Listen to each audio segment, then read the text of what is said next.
जी हाँ दोस्तों जैसे कि मैं आप सभी लोग को बता दूं, जो सुपरस्टार पवन सिंह हैं पटना में पहुंच के स्टेज शो कर रहे हैं। तो जैसे कि मैं आप लोग को बता दूं, वहाँ पर बहुत बवाल हुआ, तो पूरा वीडियो देखिए।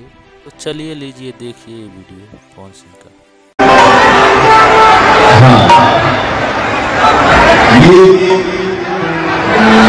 ये हम सभी के लिए सौभाग्य है भैया। कोशिश सबको ही करेगी चाहिए, क्योंकि आशीर्वाद हमको भी चाहिए।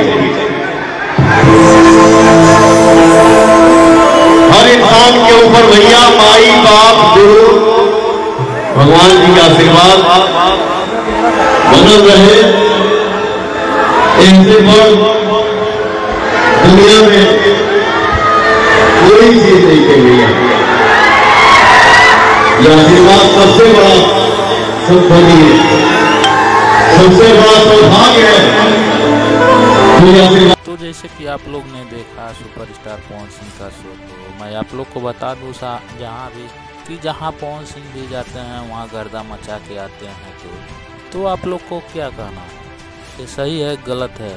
और जितने भी सुपरस्टार पवन सिंह के फैन है तो अपना राय कमेंट बॉक्स में दीजिए।